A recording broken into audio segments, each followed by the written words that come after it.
morning, church. It's another Sunday in the middle of the season, but we're still going to stand and praise God and celebrate Him, and especially, like we're going to sing this morning, we're going to celebrate His promises that we haven't quite seen them come to fruit yet. But we know God is faithful, and He's going to do amazing and great things among us. He already has. So as we're getting started this morning, go ahead and stand up, clap your hands at home, and we're going to start singing lots of praise to God for what He's going to do.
Isn't that true, church, that we're in the middle of one of those storms and crazy oceans right now, but God will, just as He always has, carry His beloved people safe to shore. And we're going to see that happen, and we're going to get through this. So let's continue to sing and just celebrate Jesus and who He is. We're going to sing in this next song, Jesus, our redemption, our salvation is in His blood. He is the light of heaven, his friend, our friend forever. His kingdom will come, and that's going to be us. So please keep singing along.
Hold on, be strong.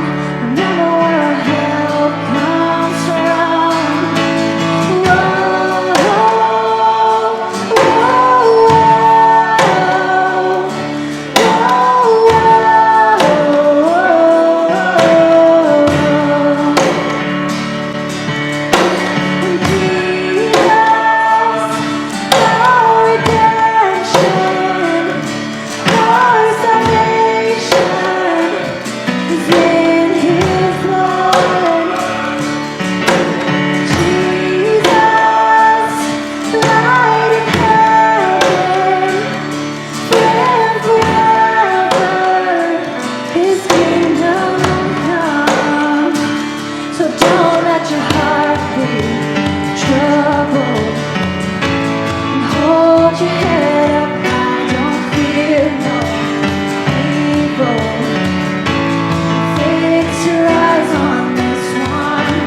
thank you, Jesus, so much for your grace. Just thank you for creating us with the ability to praise you and this desire in us to want to praise your glorious name. Just let your kingdom be done. Let our voices be able to cry out to you in worship, regardless of the circumstances of what's going on in our lives, and even regardless if we want to sometimes. Just let us instill that heart of worship in us to reach out to you and to just praise your glorious name, because you are so good and you are so worth it. We pray this in your Son, Jesus' name. Amen. And you may be seated at home. Good morning. This is Mike Glenn. You guys know me. And this is my testimony.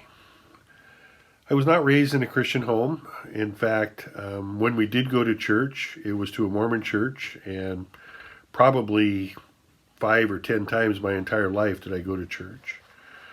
I remember being baptized when I was 8. I asked my mom what that was all about. She says, that's just what we do when you're 8 years old. And so that was kind of my introduction to God.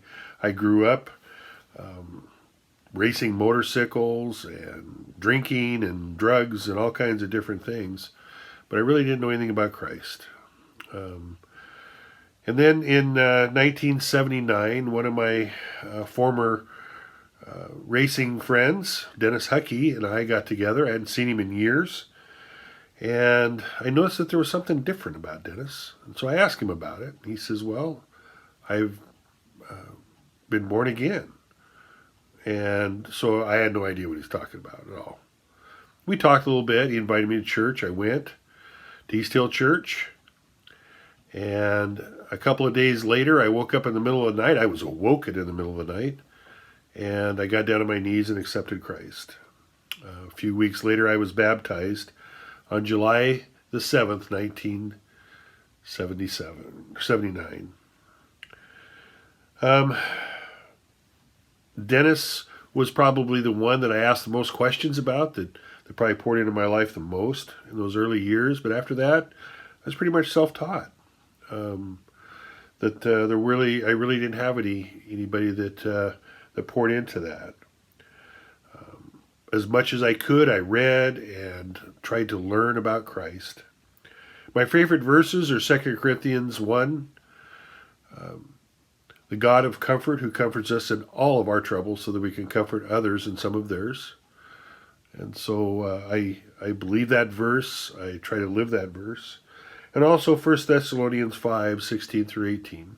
Be joyful always. Pray continually and give thanks in all things. God has made tremendous difference in my life. Tremendous difference. In the 40, soon to be 41 years that I've been following Christ, I continue to grow every day. And if there's one thing that I wish everyone knew about Jesus, it was his absolute, unconditional, complete love. Thank you. Good morning. I'm Lorna. This is my story.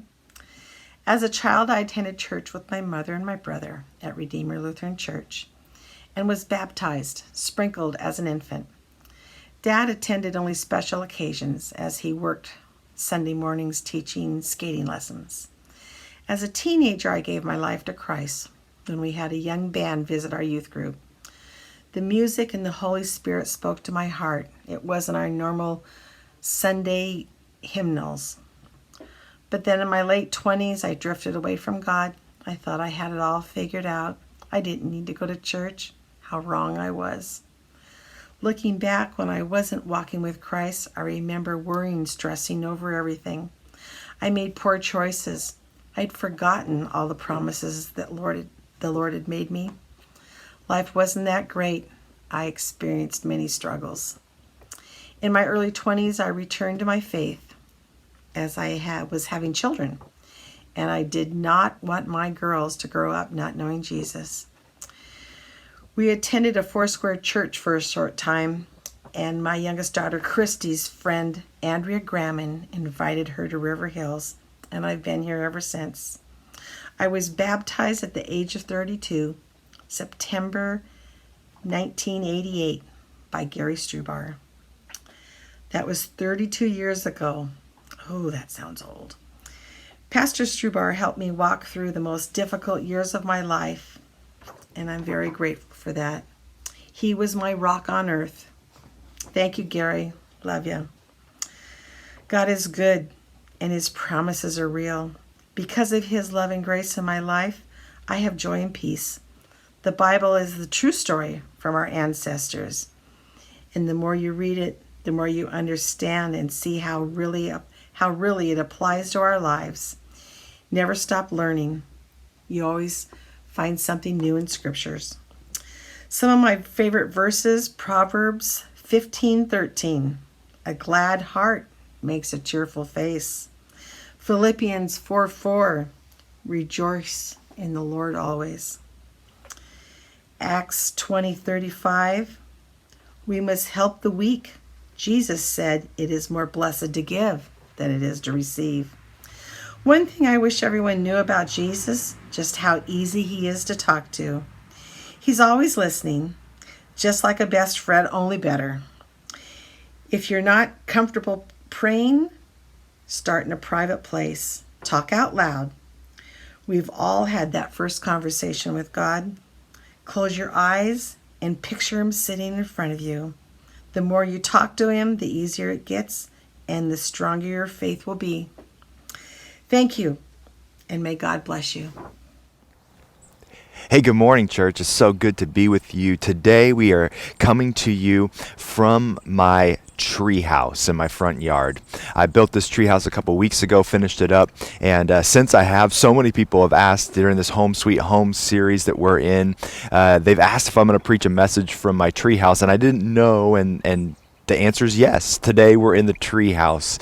And the reason I'm in the treehouse today is because I want to talk to us about the rhythms of our lives. As you can see behind me, here's my house, my driveway. Every day we come and go into our house, off of our property and onto the streets and into the community and then back home. And we just have this rhythm of life. Even within our home, we have a rhythm that we fall into. And what I've noticed is that each and every family, each and every person has their own rhythms that they develop throughout their life. And they have their different culture, they have a different way that they interact with each other, the way they interact with other people, how they go about doing what they're doing. And so today I want to talk to us about the rhythms of our lives, because a lot of the rhythms we have are really, really good, and they are God-honoring, and they bring joy to our lives, but sometimes our rhythms can get a little out of whack. And Beth and I mentioned a few weeks ago in our series on pruning that we were noticing that even some of our rhythms were getting out of whack as far as how we were spending our time and how busy we were. And so we've been learning a lot of learning and growing in the rhythms of life. And so today I want to just kind of expound upon what we meant by that, what it meant by how we've been trying to shape and change some of the rhythms of our lives so that we could be used more effectively for the kingdom of God.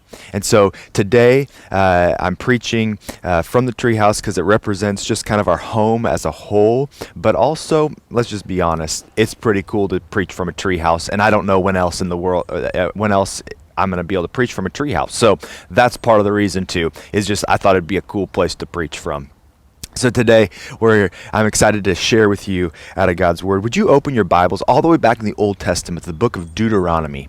Deuteronomy chapter 6. It's the fifth book in the Bible, Genesis, Exodus, Leviticus, Numbers, Deuteronomy, chapter 6. And today, that's where we're going to spend the majority of our time.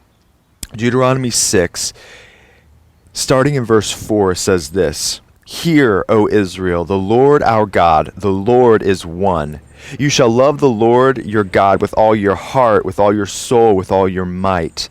And these words that I command you today shall be on your hearts. You shall teach them diligently to your children, and shall talk of them when you sit in your house, and when you walk by the way, and when you lie down, and when you rise. You shall bind them as a sign on your hand, and they shall be on the frontlets between your eyes.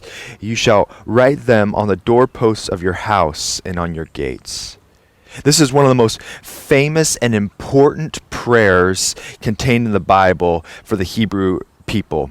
They would repeat this over and over and over again. This idea and we see this prayer repeated over and over throughout the Bible. Hear, O Israel, the Lord your God, the Lord is one. You shall love the Lord your God with all your heart, with all your soul, with all your might.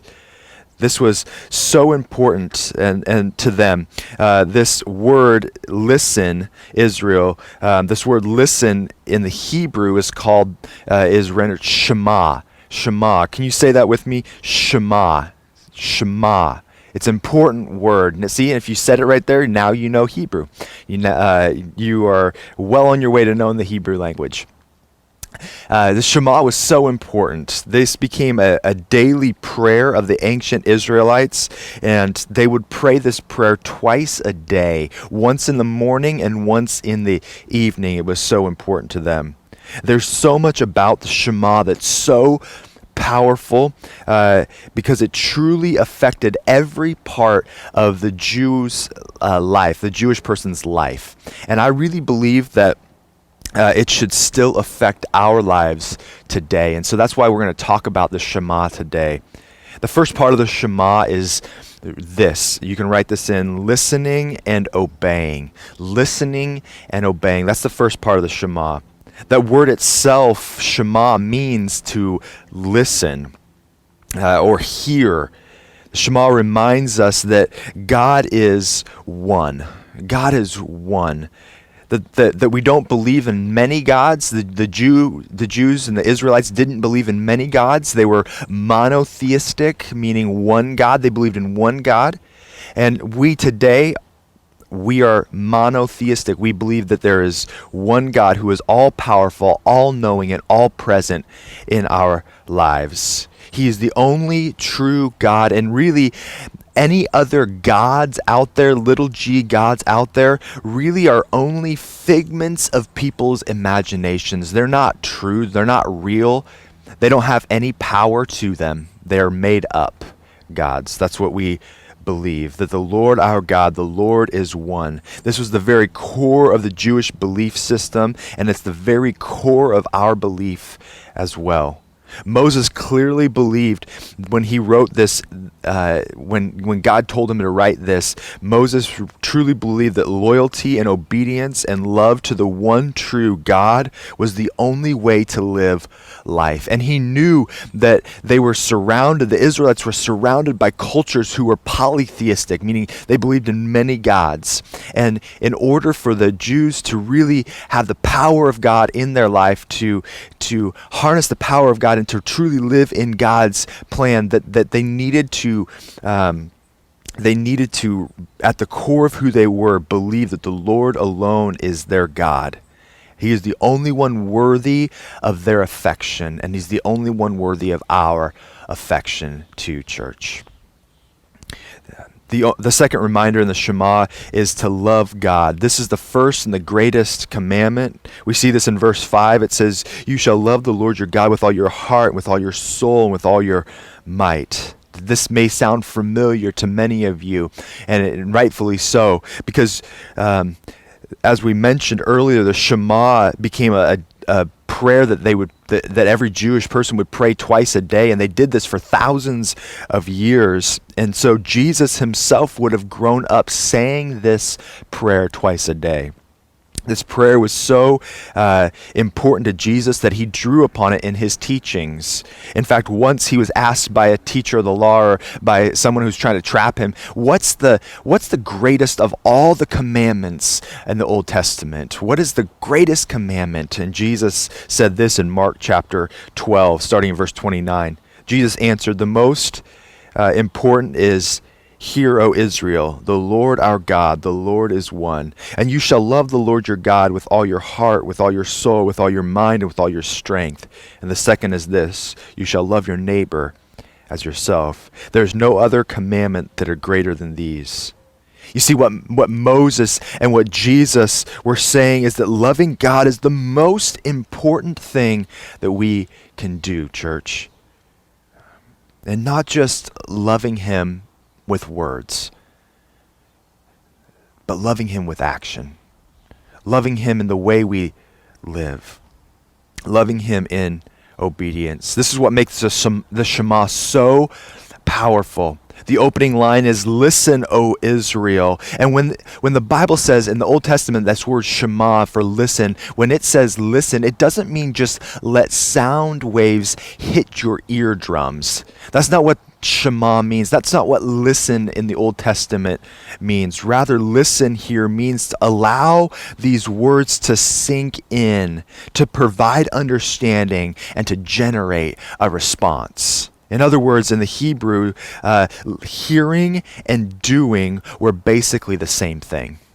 Let me say that again. Hearing and doing were basically the same thing.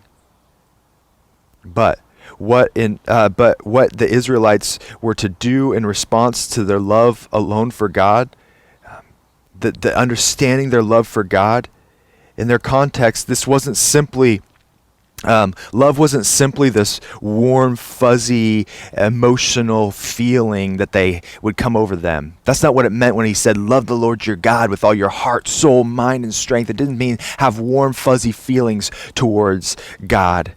It meant that that they needed to love in action. In the Bible, love is always an action-oriented word. It means putting it into practice in life.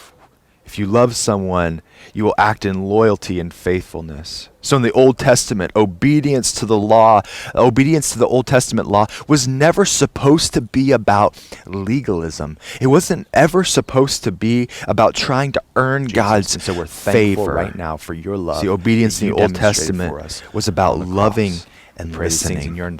your name, Jesus. If an Israelite loves Amen. God, Would you it just will take make a few him moments to easier to partake of listen and communion, absorb his and then teaching and we'll his guidance. stand and we'll sing together. That's why the words listen and love are so tightly connected all throughout the Bible. And this just isn't an Old Testament thing for Jewish people in the Old Testament. You see, this idea is carried over into the New Testament in Jesus' teachings. Listening and obeying and obedience were directly tied together in how we love God. Listen how Jesus speaks very plainly about this in John chapter 14 and 15. In John 14:15, he says, "If you love me, you will keep my commandments." In John 14:21, Jesus says, the one who has my commands will keep them. That's the one who loves me. And he who loves me will be loved by my Father, and I will love him, and I will reveal myself to him. And if you jump over to John 15:10, it says, "If you keep my commandments, you will abide in my love, just as I have kept my Father's commandments and abide in his love." What are these verses telling us? What are they saying? They're saying that loving the Lord means obeying the Lord. You see, somebody once put it like this: God's love language is loving obedience. I love that. That God's love language is loving obedience. Love and obedience are tied together, just like two sides of the same coin. If we look at this coin here, and we know that the coins have two sides to them, right? Heads and a tails, and they have different images on them, but it's all one coin, right? Is there really any realistic way to separate the two sides of a coin? No, there's not. And that's what love and obedience is in the scripture. There's no way to separate out love and obedience, listening and obeying. They're two sides of the same coin. And if we want to be people of peace in our lives, if you want to be living in God's will for your life, if you want to see your life radically transform, if you want to change the rhythms of your life and the life of your family, if you want to see your friends and your family that are lost be found in God, then it starts with Shema. It starts with listening to what God is teaching you and obeying what he's asking you to do. I want to encourage you this week that as you spend time in God's word, I want to encourage you to ask yourself, what is God trying to teach me? Every time you open up God's word, I want to encourage you to ask, what is God trying to teach me? And then Don't finish your time until you say, because of this, what I said today, or because of what I've learned today, I will. Because of what I've learned today, I will. The first part of living out the Shema is listening and obeying. But the second part of the Shema is this: showing and sharing. Showing and sharing. Let's look again at what this passage in Deuteronomy says, starting in verse 6. And these words that I command you shall be on your hearts. You shall teach them diligently to your children. You shall talk of them when you sit in your house, and when you walk by the way, and when you lie down, and when you rise. You shall bind them as a sign on your hand, and they shall be on the frontlets between your eyes. And you shall write them on the doorposts of your house and on your gates. Man, this gets right to the heart of how we are to live out listening and obeying. This is really adopting a Shema lifestyle. That's some of the things Beth and I have been really working on, and the rhythms that we've been trying to change in our life is to try to adopt this Shema lifestyle, listening and obeying, but also showing and sharing. Notice this passage gets right into this. Passage gets right into integrating listening and obeying into our lives. To loving God with all of our heart, soul, mind, and strength, but not just doing that in our homes, but living that out in front of other people, spilling that out into showing and sharing with others, especially in this context he talks about children.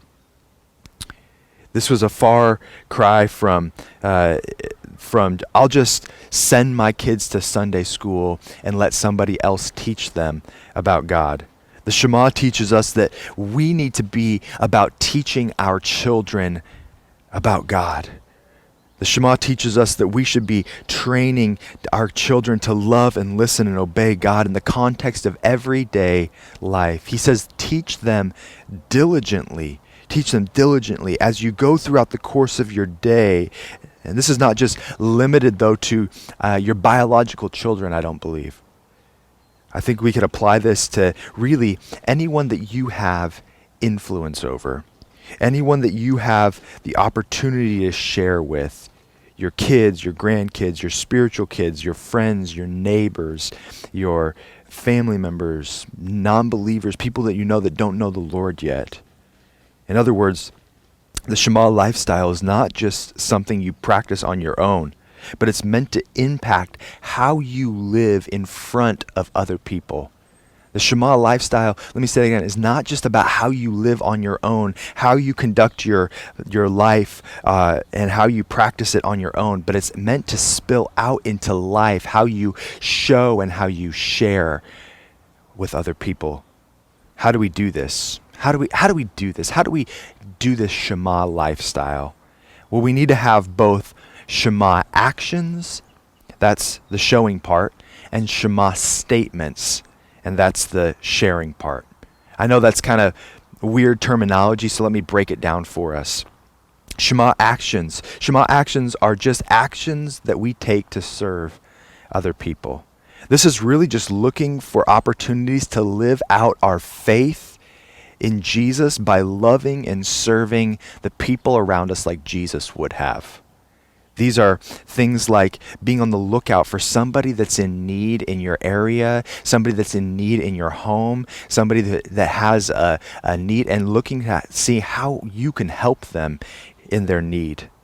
Seeing how you can lend a helping hand, stop what you're doing and help out your neighbor or the person on the side of the road or somebody that you meet. How can you be a help? This could be something like loving someone or loving a group of people who are overlooked or who aren't very lovely at times, but you, because you love Jesus, go out of your way to show love to them. People that are written off, who are not easy to love, choosing to show them love just because that's what Jesus would do. This could be taking time to listen to people's stories, listen to people share their heart or their struggle, and just being there to listen to them. That's a Shema action. It could be as simple as asking somebody that you come in contact with if there's something that you could pray for them about, and then taking time to pray for them. It was so cool. A couple weeks ago, Mike was telling me that he was going to he had to go to the urgent care because he had a sinus infection. And so he went to the urgent care, and they made him wait out in the car. But as he was coming back out to the car, there was a lady sitting in a car a couple spaces down and asked him, "Hey, do you have the virus?" And he said, "No." "Do you have the virus?" And she said, "No, but my daughter did. And my son just went in, and my son has this virus." And it would have been very easy for Mike to just say, "Man, that sucks. I'm sorry," and get in his car and wait. But Mike and Lorna took the opportunity to say, "Well, would you mind if we prayed for you and with you?" And they took that opportunity to pray. That's a Shema action. That's just looking for an opportunity and meeting it. Looking for how God's opening doors to serve and love, and stepping into that opportunity. This includes not just what we do out with other people, but this includes even what happens within our own home, with your family or your kids. Are you looking for ways to practically show them love, to serve them, to live out your faith? Even that includes building a tree house and then hanging out with your family in the tree house. That was a practical way that I could serve my kids and live out Shema for them. These are Shema actions. Really, it's just the mentality of looking for God where He's at work and joining Him there. I love that mentality, because so often we can get so caught up in I don't know what to do. Maybe I should press, and we start pressing. And I love this mentality of just looking for where God is at work and joining Him there. And friends, I know that most of you love doing this. Most of you love serving other people, and most of you are already living out your faith, serving and wanting to be a blessing, living out those Shema actions. But if you're like me, where I most often miss the mark is in the Shema statements. Shema statements. These are really just giving reasons for why we serve the way we do, why we do the actions that we do. The basic idea of Shema statements is to make statements in our conversations with people that we meet each day that would naturally lead to spiritual conversations. It's not the idea of sharing the whole gospel or wanting to lead people down the whole track right away, but this is just making statements that might lead to spiritual conversations. Especially, these are powerful right on the heels of Shema actions. Examples of Shema statements are this. Man, we're just so loved by God that we just can't help but love other people. Another one is, man, I just feel like God has blessed me so much, and I just would love to be a blessing to other people. Or, man, I believe in the power of prayer, and is there something that I can be praying for you about? These are really simple statements, really simple things that you could say, and maybe those aren't the ones that you would use, but I want to challenge you to start thinking about what is a statement that you could use when you're in front of other people, or when you have an opportunity to just share with somebody why it is that you serve the way you do. Rather than just letting those opportunities go, make a statement that could turn into a spiritual conversation. Again, these statements aren't sharing the full gospel, but when we say them, we listen prayerfully. We hope that God may open a door there. And sometimes they doesn't. Sometimes people even react negatively to these statements, and sometimes people just kind of brush them off and be like, well, whatever. But sometimes, and other times, God has already been stirring, and who knows how that person may respond and what further conversations can take place. Beth has been having this statement the last couple of weeks. So often we operate out of this place of, well, what if they say no? Or what if they reject me? Or what if they think I'm weird? but rather flipping our mentality from what if they don't to what if they do? Like what if they do want to have a conversation? How exciting would that be? So rather than thinking, what if they don't respond? What if they do? Man, how cool of a mentality shift is that? And friends, I got to be honest. This is where I blow it most of the time. You know, I do my best to listen and obey and to serve and to be a blessing to other people. But so often, this part, the Shema statements, when it comes to sharing and having the boldness to share the reasons I live the way I live, this is where I most often blow it.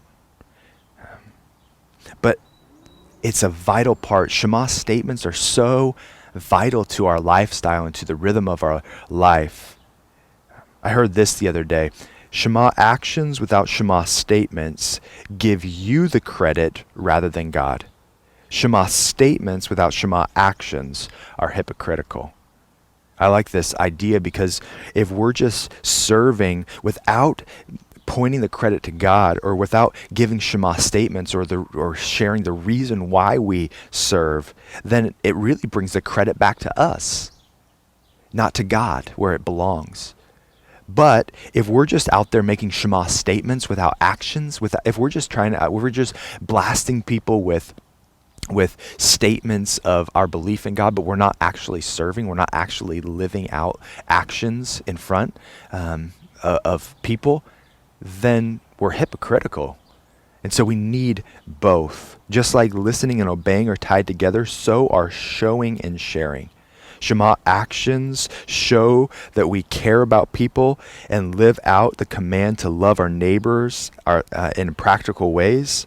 Such actions, however, have to be done with corresponding Shema statements that clearly express the motivation for our love. And our motivation for love is Jesus. We all believe that, but we need to let people know. And again, this isn't supposed to be awkward or weird or built up thing. It just needs to be a part of the rhythms, the natural rhythms of our lives.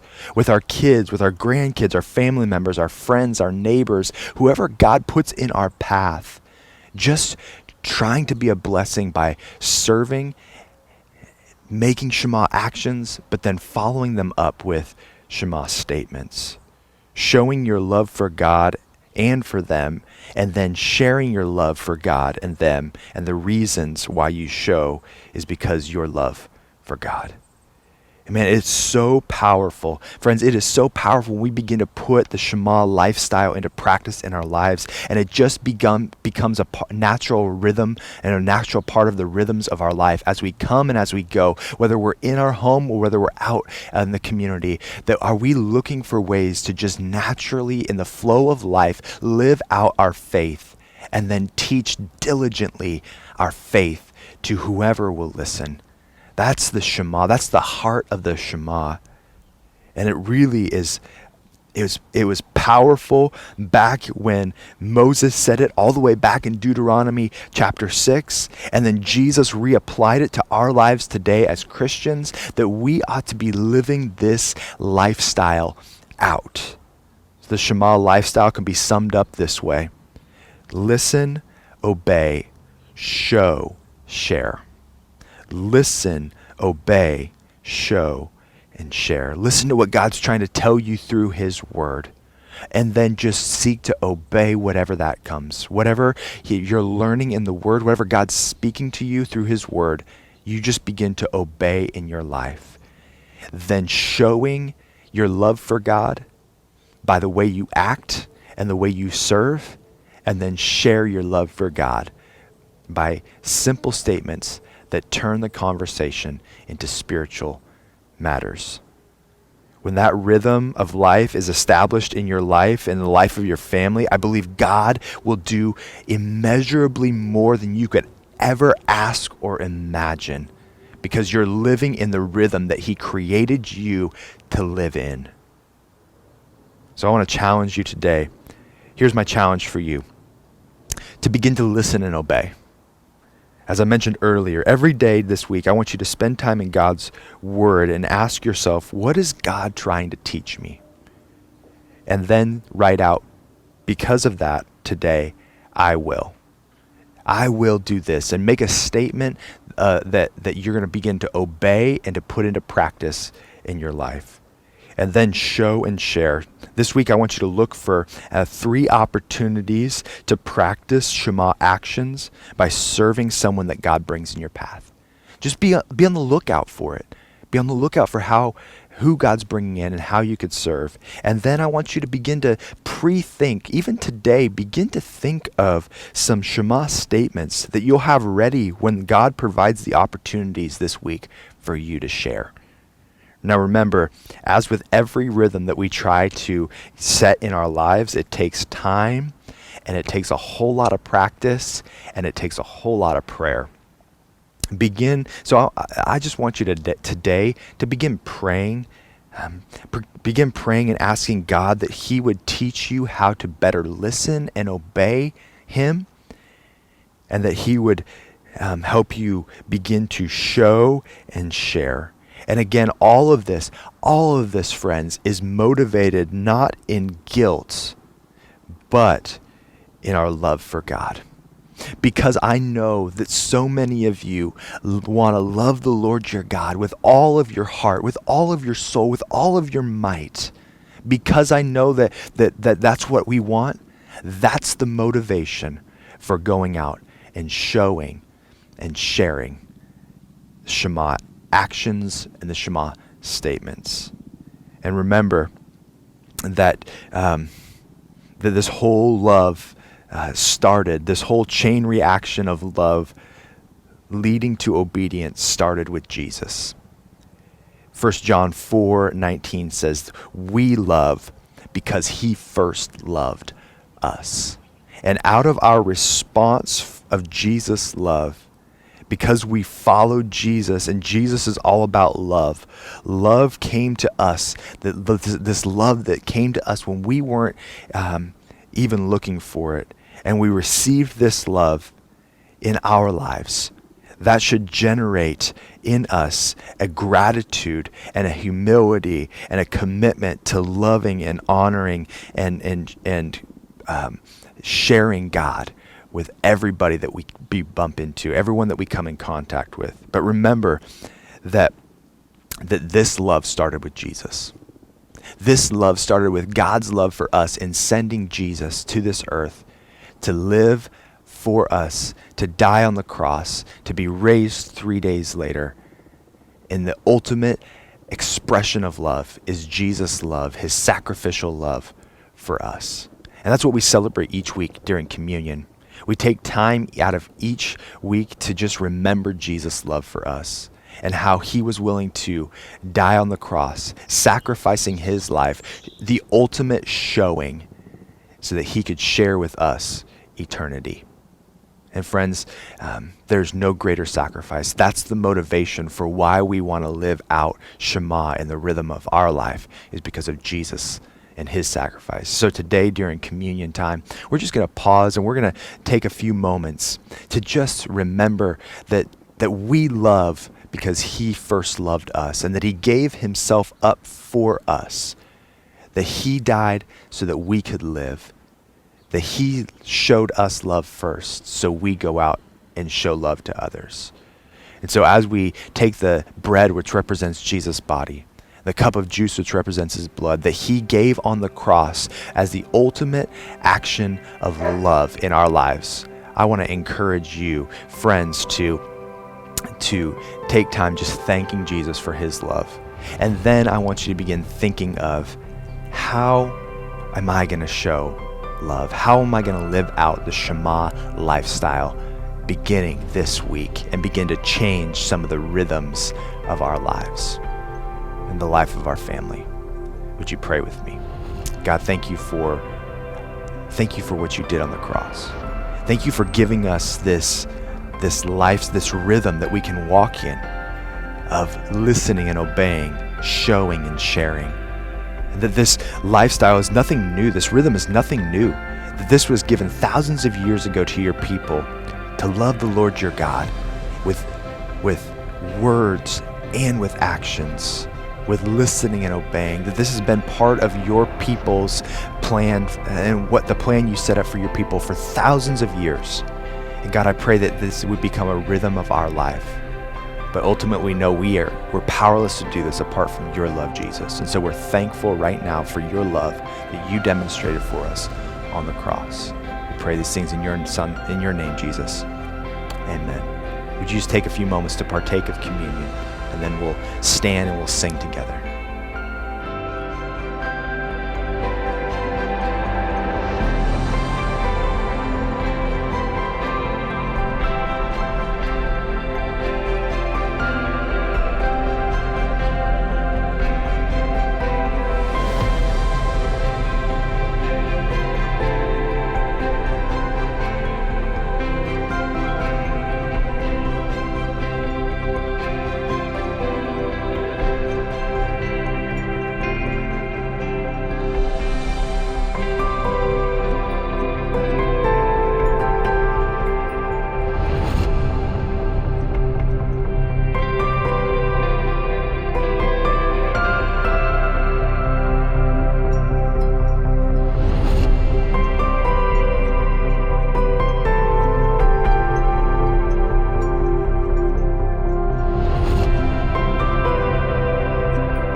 Go ahead and stand up after communion, and we're going to keep singing our praise to God. And we're really just going to recognize that we need Jesus. We need everything he has to offer. And what better way to proclaim that than to sing it out?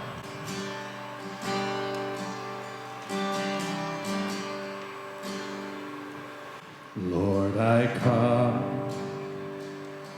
I confess, bowing here, I find my rest.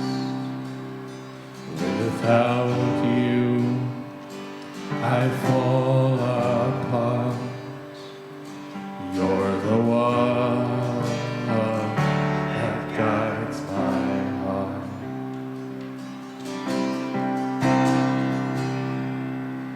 Lord, I need you. Oh, I need you. Every hour I need you.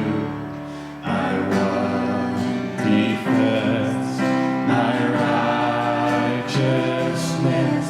Oh God, how I need you.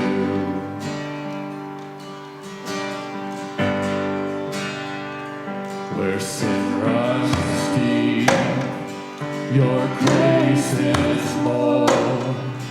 Where grace is found is where you are. And where you are, Lord, I am free. Holiness is Christ in me. Yes, where you are, Lord, I am free. Holiness is Christ in me.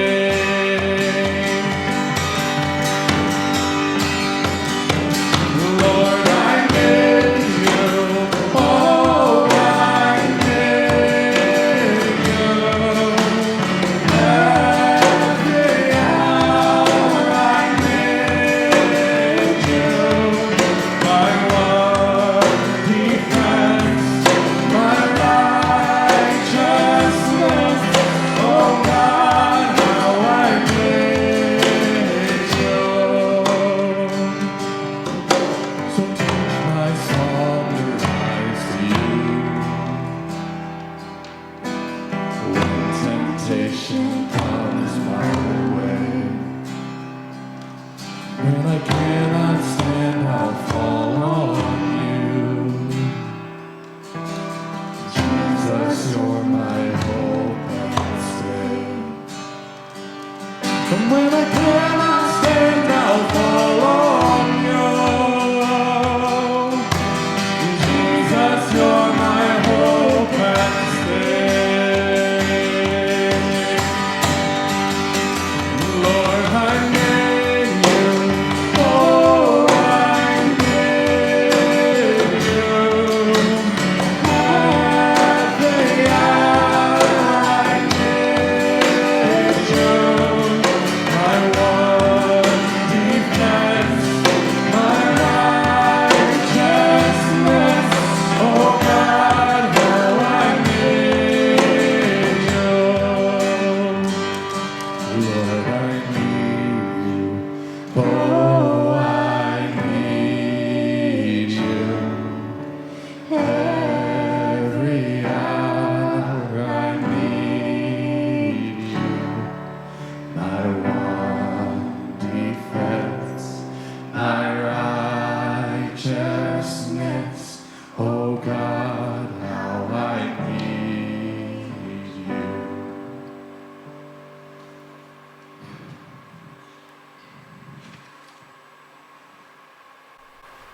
We sing that we need God, and that's super true. A lot of the time we think we need things in life, and maybe we do, maybe we don't. You know what really makes the difference whether we need something or not? If that thing we need can actually do something for us. You know, I can think, because I like to work on my car, I need car parts. Some of those are necessary, some of those aren't. But if they don't function or they don't actually do anything to help my car, I am absolutely wasting my time. I might be having fun, but that doesn't give me a practical gain here. Saying that we need Jesus is not only true in a practical sense, it's true in a sense of eternal truth. That we need what Jesus has for us because we can't save ourselves. And we sing in the song, Overcome, we're going to sing that the darkness, it's going to fade into these new beginnings. And it's like what it says in John 1:5, that the darkness is here, but it couldn't even hope to overcome the light because Jesus is so great and strong, and the sin in our lives can't hope to overcome what Jesus has done on the cross. So I just invite you to keep singing forward with us in this last song this morning and really celebrating what Jesus has done in our lives. But also, if Jesus has not been in your life yet, you need Jesus just like we all do in the church. So consider singing this ahead and start asking the questions to find what he has for you if you don't already know.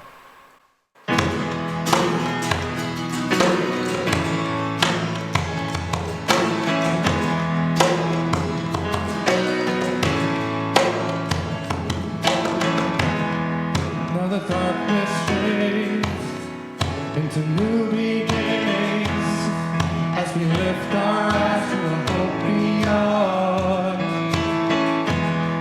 All creation waits with an expectation to declare the reign of the Lord our God. We will not be moved when the earth gives way, for the risen one is overcome. Over every fear, there's an empty grave, for the risen one is overcome. Now the silence breaks in the name of Jesus, as the heavens cry, let the earth respond. All creation shouts with a voice of triumph to declare the reign of the Lord our God. We will not be moved when the earth gives way, for the risen one who's overcome. And forever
God, we thank you so much for the power and the love you've displayed throughout all of our lives, even before we knew you. God, we thank you especially for the power that's been shown on the cross. You have overcome sin. You have overcome darkness. And God, even though it's weird to say, God, you have overcome us, and we needed that. We just pray that we would know you more because of your sacrificial work and your justice and love. And we just pray that we would be changed by it. It wouldn't just be information, it would be transformational. God, we just pray for a safe rest of the day, that we would continue to stay safe in this somewhat dangerous season. And we just give you all the praise and the glory, and we pray for these things in Jesus' name. At home, go ahead and take a seat. We have a couple more announcements, and we'll keep having a great day. Well, today has been a blast. I have never preached from a treehouse before, and it was so much fun to be up here and sharing with you just some of the rhythms that we've been trying to integrate into our lives. I can't wait, friends, till we are back together at the church building, and I hope that that's coming sooner rather than later. But I hope that you were able to start thinking about having people over into your homes to experience church together. For the next few weeks, we really want to encourage that. We really want to encourage you, if you feel comfortable with it, and if you're not maybe in the high risk category of the virus, but if you're not, we want to encourage you to gather together in homes. While we cannot be at the church yet, we want to encourage you to gather together in homes and experience church together. We're gonna, for the next few weeks, provide this kind of teaching some more, worship the same, and we want to encourage you to gather together and watch the service together. But we also want to encourage you to eat a meal together, whether that's before the service or maybe lunch afterwards. And what we're going to do is we're going to provide you on the app. If you go on the app even today, we're going to provide you with some table discussion or some things you can talk about after the service, just kind of applying what you've heard and what God spoke to you in the messages to your life, and to be able to share that with the people around you. I think it's so important that we not just listen and let it just reverberate in our heads, but that we share what God is doing in our hearts and what he's doing in our lives. And so I want to encourage you right now, as we close down, with whoever you're at, just continue this conversation. I know that so many of you have been saying that you've been doing that, and how powerful that is, that the time after the service is almost as powerful as the service, or even more so. And that's great, because you're sharing life together. So we want to encourage that. If you need some help as far as like, well, I don't even know where we'd start, we have a resource on the app right now that you can go and look at, that would just be some general questions that you could kick around as you're hanging out after the service. We just want to press into, this is kind of a cool opportunity, friends. This is how, if you're meeting in a home with some other people and meeting around and eating together, you're really practicing what the church did for so many years in the New Testament. The New Testament church, a lot of it was done in the homes, especially early on, and they would eat together, and they would fellowship together, and they would take communion together, they'd worship together. And so we get the chance over the next few weeks, while we're waiting for things to be able to open back up, we have the chance to live out that kind of church for a little while, and that's really a cool opportunity. I want you to maybe press into that, rather than thinking, oh man, we can't be at the church yet. Press in to say, man, we can be together in our homes, and we can still worship together. The church isn't the building that sits on 4th Street. The church is us. The church is the people, and that's become apparent now more than ever.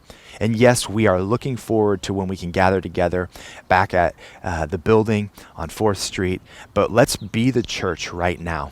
Let's be the church in this season, and that will get us ready to gather together back as the whole assembly when that time comes. I hope that that's something that you would do, and begin thinking even right now, this week, who can I invite over for next week? Or who can I invite over midweek? And just enjoy being the church and fellowshipping with one another. We have a unique season that we're living in, and I feel like it's coming towards an end. It's coming towards an end, and that's exciting.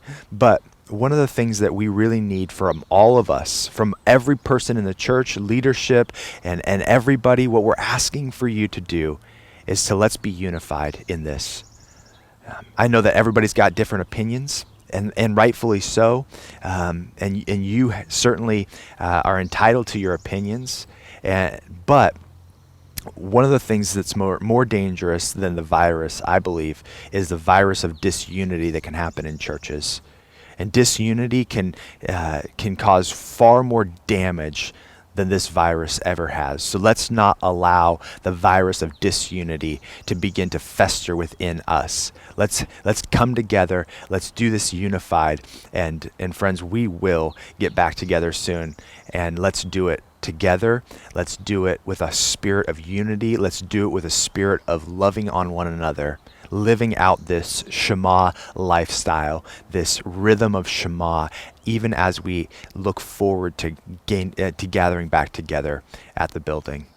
Love you guys. We'll talk to you guys later.